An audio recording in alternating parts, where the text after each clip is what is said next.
యేసే పరిష్కారము అనుదిన Bible study కార్యక్రమం ప్రేక్షకులందరికీ యేసుక్రీస్తు వారి మహిమగల నామమున వందనాలు.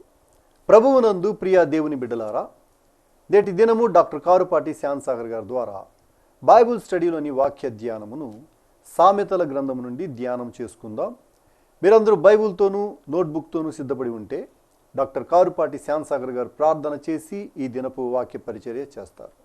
ప్రభువునందు ప్రియ దేవుని బిడ్డలారా, నేటి వాక్య ధ్యానం నిమిత్తం సహకారాన్ని ఇచ్చిన కుటుంబం ఏలూరు పడమర వీధి వాస్తవ్యులు ముత్యాల సంతోషం టీచర్ గారు. వీరి ఆరోగ్యం కొరకు, దీర్ఘాయుషు కొరకు, కుటుంబం కొరకు ప్రార్థిద్దాం. సహకారం ఇచ్చినందుకు తల్లి గారికి ప్రత్యేక ధన్యవాదాలు. ప్రార్థన. మమ్ములను మిక్కిలిగా ప్రేమిస్తోన్న మా ప్రియ పరలోకపు తండ్రి, మీకు కృతజ్ఞతలు. నేటి వాక్య ధ్యానంకై స్తోత్రాలు. మీ ప్రణాళిక ఆశ్చర్యం, మీ కృప అద్భుతం. మా పరిచర్య పట్ల మీరు చూపిస్తున్న మీ ఔదార్యముకై, ఘనతకై స్తుతులు అర్పిస్తున్నాము. మా ప్రేక్షకులను దీవించము. ఎపిసోడ్ సహకారం ఇచ్చిన ముత్యాల సంతోషం తల్లి గారిని ఆశీర్వదించము. యేసు నామమున వేడుతున్నాము తండ్రి, ఆమెన్. ప్రభువునందు ప్రియ దేవుని బిడ్డలారా, దయచేసి మీ పరిశుద్ధ బైబిల్ గ్రంథాన్ని తెరవండి. సామెతల గ్రంథము 18వ అధ్యాయము 19వ వచనము మీ ఎదుట ఉంచుకోండి. సామెతల గ్రంథ ధ్యానాల్లో నేను గ్రహించిన సత్యం, character of a believer is very much essential and important. విశ్వాసి యొక్క హృదయము, వ్యక్తిత్వము, నడత, ప్రవర్తన చాలా ప్రధానమైనటువంటివి. వాటి చేతే ఆధ్యాత్మిక, భౌతిక జీవితాలు శాంతి సమాధానాలతో, ఆనందముతో, తృప్తితో కొనసాగుతాయని తెలుసుకోగలిగాను. సామెతల గ్రంథ ధ్యానాల్లో చాలా లోతైనటువంటి హృదయ పరిశీలనకు అవకాశం ఉన్నట్లుగా నేను తెలుసుకున్నాను. అంతేకాక ఇతరుల హృదయాలు, వివిధ రకాల వ్యక్తుల, వివిధ పరిస్థితులలోని వ్యక్తుల హృదయాలు కూడా అర్థం చేసుకోవటానికి ప్రభు సహాయం చేశాడు నాకు. భిన్న పరిస్థితుల్లో మనుషులు ఏ విధంగా ఉంటారు, మంచివారు ఎలా ఉంటారు, చెడ్డవారు ఎలా ఉంటారు, బుద్ధి కలిగిన వారు ఎట్లుంటారు, బుద్ధిహీనులు ఎట్లుంటారు, ఇవన్నీ కూడా పరిశీలనార్థం గొప్ప వాక్యాలు సామెతల గ్రంథంలో సొలొమోను గారు రాశాడు. సొలొమోను గారు గొప్ప సైకాలజిస్ట్ అయి ఉంటాడు, మనస్తత్వ శాస్త్రవేత్త, అందులో సందేహం లేదు. మానసిక నిపుణుడు అయి ఉండాలి. ఆయన రాసిన మాటలు ఎంతో పరిశీలన మీదట వ్రాసినవిగా అర్థమవుతోంది. 19వ వచనం, బలమైన పట్టణమును వశపరుచుకున్నట కంటే అన్యాయము నొందిన సహోదరుణ్ణి వశపరుచుకోవటం కష్టతరం. A brother offended is more unyielding than a strong city, and quarrelling is like the bars of a castle. చూడండి, బలమైన పట్టణమును వశపరుచుకునుట. బలమైన పట్టణం వశపరుచుకోవటం చిన్న విషయం ఏం కాదు, చాలా గొప్ప విషయం. అంత బలమును ఉపయోగించాలి. బలమైన పట్టణం వశపరుచుకొనుట కూడా సాధ్యమవుతుందేమో, కానీ ఒకని చేత అన్యాయం చేయబడిన సహోదరుని వశం చేసుకోవటం కష్టం. నేను 2000 సంవత్సరంలో అనుకుంటాను, దినకరన్ గారి సభలకు ట్రెజరర్గా పనిచేశాను. ఆ సమయంలో ఆర్థికపరమైన ఒత్తిడి దానిని తట్టుకొని నిలబడి పనిచేశాను. 15 సంవత్సరాల క్రితం లక్షలాది రూపాయలు అవసరమయ్యాయి. దానికి తగ్గట్టుగా పనిచేశాను. ఒకటి రెండు విషయాల్లో నా మనసుకు గాయం కలిగేటట్లుగా కొన్ని పరిస్థితులు వచ్చాయి ఆ రోజుల్లో. అప్పుడు నేను కొన్ని విషయాలు అడ్డం తిరిగాను. నాతో మాట్లాడటానికి పెద్దవారు ప్రయత్నం చేశారు. అధికారికంగా పెద్దలు, రాజకీయంగా పెద్దలు, మతపరంగా పెద్దలు, సౌమ్యులు, గొప్పవారు. దే ట్రైడ్,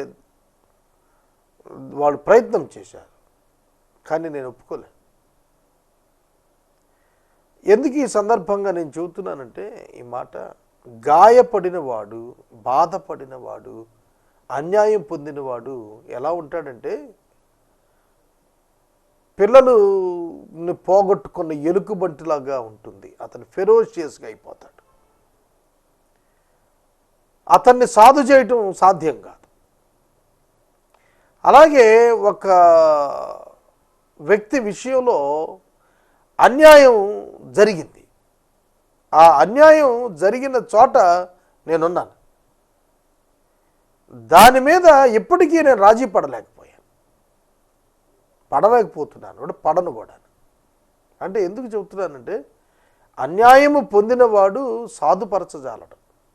అతన్ని ఇంప్రెస్ చేయటం, అతన్ని సప్రెస్ చేసే ప్రయత్నం చేయటం అది సాధ్యమయ్యేది కాదు. బలమైన పట్టణాలను స్వాధీనం చేసుకోవటం కంటే కూడా ఒక నష్టపోయిన సహోదరుణ్ణి సాధు చేయటం సాధారణ విషయమేమీ కాదు. అది చాలా కఠినమైన టాస్క్, అది కష్టమైనటువంటిది అని తెలియజేస్తున్నాడు. కాబట్టి ఏ సహోదరుడు అన్యాయం పొందేటట్టుగా మనం ప్రవర్తించకూడదు. అలా ప్రవర్తిస్తే అధికంగా నష్టపోయేది మనమే. వివాదములు నగరు తలుపుల అడ్డుగడియలంత స్థిరము. The quarrelling is like the bars of the castle. అంటే వివాదాలు అడ్డుగడియలు. వివాదాలు ఉన్నంతసేపు డోర్స్ ఓపెన్ అవ్వవు. అడ్డుగడియ ఉంటే తలుపులు ఎలాగున తెరుచుకోవో అలాగన వివాదములు ఉంటే అంగీకారాలు రావు. డిస్ప్యూట్స్ ఉంటే అక్కడ శాంతి రాదు. డిస్ప్యూట్ తొలగిపోతేనే శాంతి కలుగుతుంది, అంగీకారం వస్తుంది. ఒప్పుకోరు. వివాదము సమాధానమునకు ఆటంకము, ఇది తెలుసుకోవాలి. తలుపులకు అడ్డుగడియ ఉన్నట్టే, అంటే తలుపులు తెరుచుకోవు, లోపలికి వెళ్ళలేము, సాధ్యమయ్యే పని కాదు. వివాదము అడ్డుగడియ, అబ్స్టాకిల్, డిస్టర్బెన్స్. సోదరుడా, సోదరి, వివాద రహితులముగా మనము జీవించాలి. వివాదమునకు దూరముగా వెళ్ళాలి. అప్పుడే మనం సత్ఫలితాలను చూడగలుగుతాం. ఒకని నోటి ఫలము చేత వాని కడుపు నిండును, తన పెదవుల ఆదాయము చేత వాడు తృప్తి పొందును. చాలా లోతైన మాటలు. From the fruit of man's mouth his stomach is satisfied, he is satisfied by the yield of his lips. నోటి ఫలము చేత కడుపు నిండటం ఏమిటి అంటే, నోటి ఫలము చేత కడుపు నిండును అన్నప్పుడు విజ్ఞానవంతమైనటువంటి విధానములో తన ప్రవర్తనను కాపాడుకొనుట. నోటి మాట ప్రతి పనికి కూడా అత్యవసరం. కడుపు నిండేటట్టుగా చేస్తోంది ఏమిటంటే, సరైనటువంటి విధానములో నోటి మాటను వినియోగించుకోవటం. ఒకడు ఒక యజమానుని దగ్గర పనికి కుదిరాడు అనుకోండి, ఆ పని పూర్తి చేస్తేనే అతనికి డబ్బు వస్తుంది, ఆహారం వస్తుంది. యజమానుని దగ్గర నోటి మాట చేత వ్యతిరేకం అయ్యాడు అనుకోండి, ఇక అతని కడుపు నిండే అవకాశం లేదు. కనుక హృదయం సరి అయినదైతే అతని జీవనోపాధికి లోటు ఉండదు. తన పెదవుల ఆదాయము చేత అతడు తృప్తి పొందుతాడు. ఆదాయము చేత తృప్తి పొందుట అతని యొక్క విధానము అతని తృప్తికి కారణం అవుతుంది. జీవమరణములు నాలుక వశము, దాని యందు ప్రీతిపడువారు దాని ఫలము తింటారు. చూడండి, ఇక్కడ నోటి మాట గురించి మాట్లాడుకుంటూ వస్తున్నాడు, అంటే హృదయం గురించే. జీవమరణాలు నాలుక వశము, దాని యందు ప్రీతి పడేవారు దాని ఫలాన్ని భుజిస్తారు. జీవము కొరకు ప్రీతి ఉంటే జీవాన్ని గుర్చిన ఫలం, మరణమును గుర్చిన ప్రీతి మరణ ఫలం. అంటే మన యొక్క నోటి మాట దేనికి వినియోగిస్తున్నామో ఆ ఫలాన్ని మనం కోస్తాము. కనుక నోటి మాట చేత జీవమనే ఫలమా మరణమనే ఫలమా, అది మనమే ఆలోచన చేసుకోవాలి.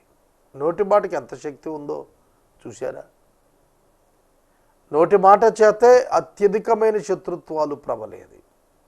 కనుక జీవ మరణాలు రెండు కూడాను మన వశంలోనే ఉన్నాయి, మనం కోరుకోవటమే. సమాధానంగా మాట్లాడతామా, శాంతముగా మాట్లాడతామా, లేకపోతే కోపం రేపేటట్లు కక్ష వచ్చేటట్టు మాట్లాడతామా? కాబట్టి మనం వెతుక్కున్న మార్గంలోనే మన యొక్క ఫలాలు మన కొరకు ఎదురు చూస్తాయి. ఏది విత్తితే అదే కోస్తామంటే ఇదే అర్థం.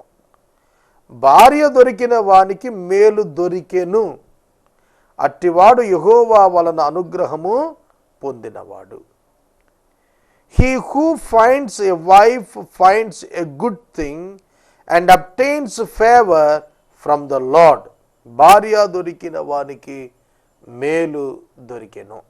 ఈ విషయం ఒక ఆయన తొందరగా చదువుతూ మేకు దొరికెను అని చదివాడట. మేలు దొరికింది. He find a good thing. సామెతల గ్రంథం 31వ అధ్యాయంలో యెహోవా అనుగ్రహించిన మంచి భార్య ఎటువంటిదిగా ఉంటుందో రాస్తూ, తన పెనిమిటి లాభప్రాప్తికి వెలితి కలుగనీయదు, ఆమె పెనిమిటి ఆమె యందు నమ్మిక ఉంచును, ఆమె బిడ్డలు లేచి ఆమెను ధన్యురాలందురు అని రాస్తున్న వాక్యాలు చదువుతున్నప్పుడు, ఒక పురుషుని యొక్క జీవితంలో భార్య యొక్క పాత్ర చాలా ప్రాధాన్యత. అబ్రహాము విశ్వాసులకు తండ్రిగా అభివర్ణించబడినప్పుడు అతని వెనుక శారా గారి యొక్క భార్య పాత్ర అద్భుతమైనది. నోవాహు జలప్రళయము ముందు ఓడ నిర్మాణం చేసుకున్నప్పుడు అతని భార్య అతనికి ఇచ్చిన సహకారం గొప్పది. కాబట్టి భార్య దొరికిన వానికి మేలు దొరికేను. దొరికేను పాస్ట్ టెన్స్లో చెప్పాడు, దొరుకుతుంది చెప్పలా, దొరికింది. భార్యయే మేలు. చాలామంది భార్యను కట్నం, విద్య, ఆస్తితో కొలుచుకుంటున్నారు ఇవాళ. అది కరెక్ట్ కాదు. భార్య హర్సెల్ఫ్, ఆమెంతట ఆమె మేలు. ఆమె దొరుకుటయే అతనికి మేలు. ఆమె వలన కలిగినవి కాదు, ఆమెయే వ్యక్తిగా ఆమెయే ఒక మేలు. అందుకే ఆదికాండం 2:18 ప్రభువు చెబుతున్నాడు, నరుడు ఒంటరిగా ఉండుట మంచిది కాదు, వానికి సాటి అయిన సహాయము చేద్దామనుకున్నాడు. సాటి అయిన సహాయం, హెల్ప్మేట్. కనుక ఒక వ్యక్తికి దేవుడు ఇచ్చిన భార్య అతనికి ఎప్పుడు మేలే. ఇవాళ చాలామంది భార్య తనకు మేలని గుర్తించలేకపోతున్నారు. భార్యను ఒక మేలుగా గుర్తించలేకపోవటం ఒక జబ్బు, ఒక మానసిక జబ్బు. అర్థమవుతుందా? చాలామంది non Christians made for each other అనే కాన్సెప్ట్లో పత్రికలలో, టీవీలలో వారి వారి యొక్క సహచరుణుల గురించి ఇస్తున్న సాక్ష్యాలు చాలా చదివాను నేను. వారంతగా వృద్ధిలోనికి రావటానికి వారి భాగస్వామ్యాన్ని వాళ్ళు ఒప్పుకొని వివరించినది ఆశ్చర్యం. ఒక విశ్వాసి విషయంలోనే కాదు, అవిశ్వాసి విషయములో కూడాను భార్య మేలే. అందుకని ఇక్కడ అన్నాడు, భార్య దొరికిన ఎవరికైనా మేలే దొరుకుతుంది. ఏ భార్య తన భర్తకు కీడు తలపెట్టదు. ఏ భార్య తన భర్తకు అవమానము రావాలని కోరుకొనదు. అటువంటి ఆయన దేవుని వల్ల అనుగ్రహం పొందినవాడు.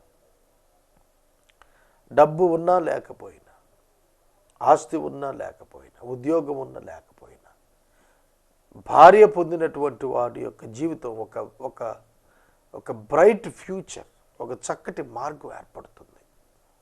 ఇది అనేక మంది ఇచ్చిన సాక్ష్యం.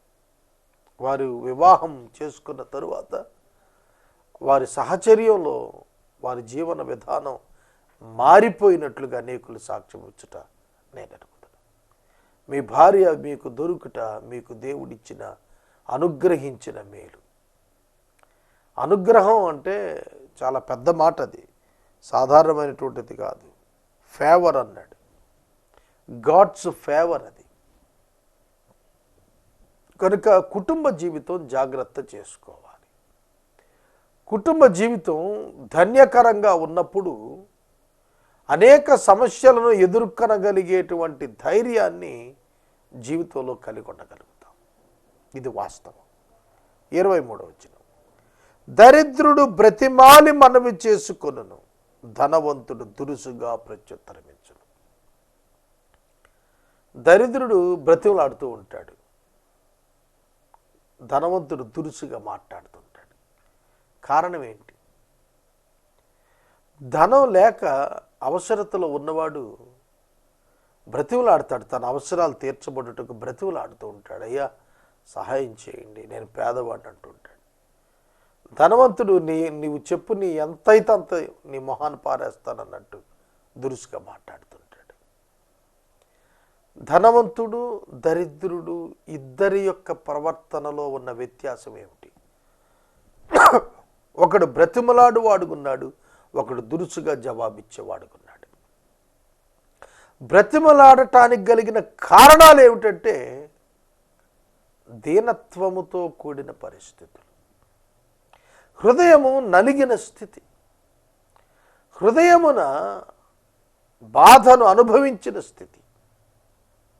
దీనత్వము లక్షణాలు అక్కడే ప్రారంభమవుతాయి. కనుక అక్కడ బ్రతిమలాడతాడు. దీనుడు బ్రతిమలాడతాడు, దరిద్రుడు బ్రతిమలాడతాడు, ధనవంతుడు దురుసుగా జవాబిస్తాడు. దరిద్రుడైన మూర్ఖుడు కూడా కొన్ని సందర్భాల్లో దురుసుగానే జవాబు ఇచ్చేవాళ్ళు ఉన్నారు. వారు తగిన ఫలాన్నే వ్యతిరేక్తంగా అనుభవిస్తారు. 24వ వచనం, బహుమంది చెలుకాండ్రు కలిగిన వాడు నష్టపోతాడు, సహోదరుని కంటే ఎక్కువగా హత్తుకుని ఉండే స్నేహితుడు ఉన్నాడు. A man of many companions may come to ruin, but there is a friend who sticks closer than a brother. చెలికాండ్రు అన్నాడు, స్నేహితుడు అన్నాడు. చెలికాండ్రు అంటే సావాసగాండ్రు అని అర్థం, స్నేహితుడు అని కాదు, కంపానియన్స్. కనుక కంపానియన్స్ అనేక మంది ఉన్నవాడు నష్టపోతాడు అన్నాడు. వాస్తవం ఇది. ఒకడు లూకాసు వార్త 15వ అధ్యాయంలో తప్పిపోయిన కుమారుడు స్నేహితులను కాదు కలిగి ఉంది, చెలికాండ్రను కలిగి ఉన్నాడు. చెడ్డ స్నేహితులు ఖర్చు పెట్టించేశారు, అతనితో చెడు అలవాటు చేశారు, పూర్తిగా నాశనం అయ్యాడు. అనేక మంది చెడ్డ వ్యసనాలు కలిగిన వారు పరిచయస్తులుగా ఉండటం వల్ల అతడు నష్టపోతాడు. కనుక స్నేహము, సహవాసము, చెలికాండ్రు ఇవన్నీ కూడా పరిశీలించుకోవలసిన అంశాలు ఇవి. స్నేహితులను నీవు ఎటువంటి వారిని కంపానియన్గా పెట్టుకుంటున్నావు, చెలికాడుగా అనుమతిస్తున్నావు, దాన్ని బట్టే నీ నష్టం, నీ జీవితంలో లాభం అనేది ఉంటుంది. ఒక సహోదరుడి కంటే, మన తల్లి గర్భాన పుట్టిన తోబుట్టువు కంటే కూడా మనలను హత్తుకొని ఉండే సహోదరులు ఉంటారు అన్నాడు. ఇది వాస్తవమే. చాలామంది బంధువుల కంటే కూడా ప్రియమైన మిత్రులు అనేకులు ఉండుట గమనించిన వారు సమాజంలో ఉన్నారు. కనుక సహోదరుడు రక్త సంబంధి కనుక ఆదుకన బద్ధుడు, స్నేహితుడు, సహోదరత్వం అనేది పుట్టినప్పటి నుంచి వచ్చిన రిలేషన్షిప్, స్నేహితుడు మధ్యలో వస్తాడు. కానీ తను స్నేహితుడు సహోదరుడి కంటే ఎక్కువగా హత్తుకుని ఉండేవాడు ఉన్నారు, చాలామంది ఉన్నారు అట్లా. Good friends. హత్తుకొని ఉండుట డబ్బున్నప్పుడు కాదు, ఆపదలో ఉన్నప్పుడు హత్తుకుని ఉండే స్నేహితుడు ఉండటం చాలా దీవెనకరం. అలా ఉండాలి అని అంటే మొదట మనం మార్పు నొందిన వారంగా ఉండాలి. మొదట మనం అవతల వారికి చేసేవారంగా ఉండాలి, దయ చూపేవారంగా ఉండాలి, చూపిన వారంగా ఉండాలి, సహకారులుగా ఉండాలి. అప్పుడే అటువంటి అనుభవాలు కలిగిన స్నేహితులు మనకు దొరుకుతారు. ఈ వచనంలో బహుమంది చెలుకాండ్రు నష్టానికి కారకులని చెప్పాడు. సహోదరుని కంటే కూడా బలమైనటువంటి మిత్రుడు ఉంటాడు అని చెబుతున్నాడు. ఇక్కడ మనం 19వ వచనం నుండి 24వ వచనం వరకు చదువుకుంటూ వచ్చాం. వీటిలో నాకు అర్థమైంది ఏమిటంటే, నోటి మాట ఒకటి, రెండవది కుటుంబ జీవితం ఒకటి, మూడవది స్నేహం. ఈ మూడు కూడా పరిశీలన చేసుకునవలసినవి. నోటి మాట ఎంత జాగ్రత్తగా, ఎంత ఎఫెక్టివ్గా ఉంటే అంతగా మనకు దీవెన, అంతగా పోషణ. ఒక వ్యక్తి ఉన్నాడు, ఆ వ్యక్తి చాలా చక్కగా మాట్లాడతాడు. అతడు ఏ పనిని అతడు తనకిమ్మని అడిగినా అతడు పొందగలిగాడు. ఎందుకంటే అంత చక్కగా మాట్లాడతాడు. ఆ మాట్లాడే విద్య అతనిలో అనేక కాంట్రాక్ట్స్ అతను సంపాదించుకునేటట్లుగా, కాంటాక్ట్స్ సంపాదించేటట్టుగా కూడా చేసింది. కనుక చాలా అద్భుతమైన రీతిగా రాణించాడు. కనుక నోటి మాట. రెండు, కుటుంబ జీవితం. కుటుంబము మాదిరికరమైనదిగా ఉండాలి. యెహోవా అనుగ్రహము చేత పొందిన కుటుంబముగా ఉండాలి. దేవుని యందు భయభక్తులు కలిగిన భార్యాభర్తలుగా మీరు జీవించాలి. అప్పుడు మీరు ఒకరికి ఒకరు లాభదాయకమైన స్థితిలో ఉండగలుగుతారు, క్షేమదాయకమైన స్థితిలో ఉండగలుగుతారు.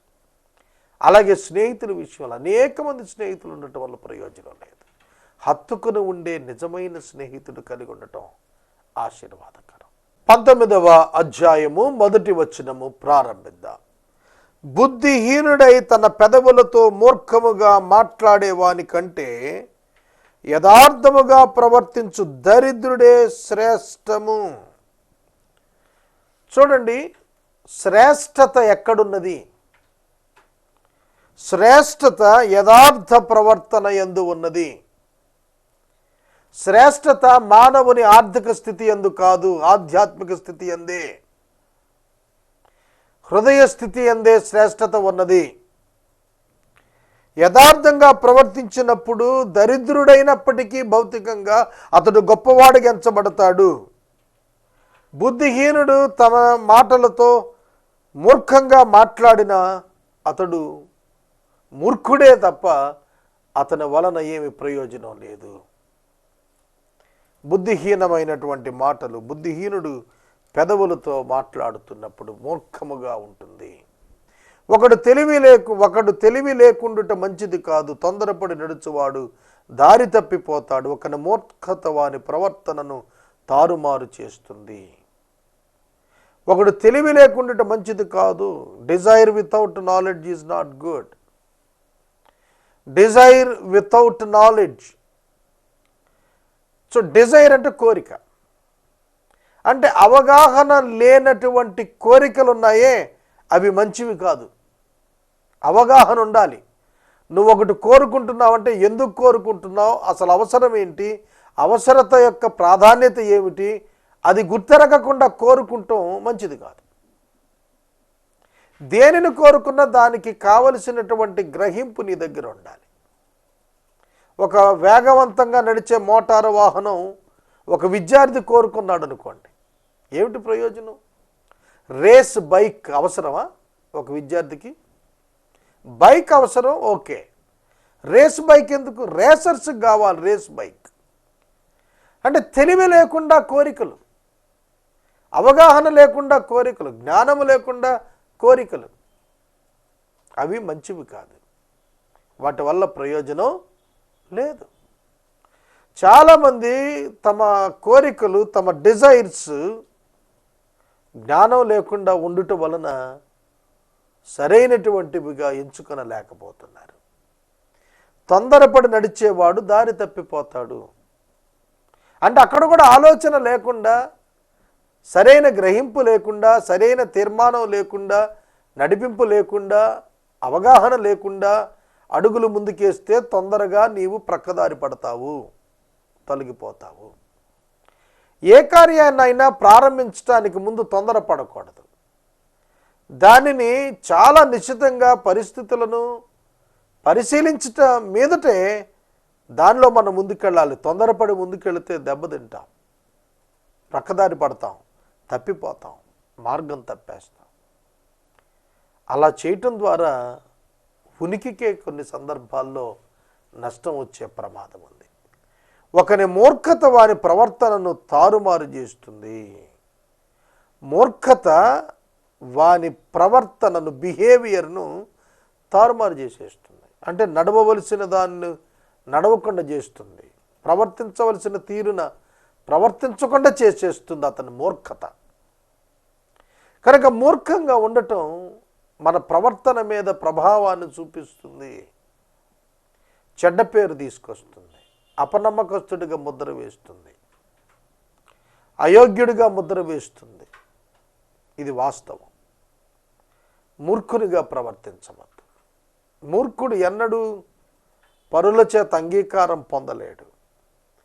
అతని ప్రవర్తన కూడా అప్ అండ్ డౌన్ అయిపోతుంది, తారుమారు అయిపోతుంది, కన్ఫ్యూజ్ అయిపోతుంది. ఇది వాస్తవం. మూర్ఖత్వం వలన ప్రవర్తన దెబ్బతింటుంది. అట్టివాడు హృదయమున యెహోవా మీద కోపిస్తాడు. మూర్ఖుడు తన ప్రవర్తన తారుమారు అవుతున్నప్పుడల్లా కూడా దేవుని మీద ఏం చేస్తాడట? కోపిస్తూ ఉంటాడట. దేవుని మీద కోపిస్తే ఏమొస్తుంది? నక్క చెరువు మీద అలిగినట్టుగా ఉంటుంది. మానవుడు దేవుని మీద కోపించి ఏం సాధిస్తాడు? దేవునికి అనుకూలంగా వెళ్ళి సాధించుకోవాలే తప్ప వ్యతిరేకంగా వెళ్ళి ఏమి సాధించగలుగుతాం? హృదయమున యెహోవా మీద కోపించటం వలన ప్రయోజనం ఏమిటి? నరుని కోపము దేవుని నీతిని నెరవేర్చదని మనం గుర్తెరగాలి.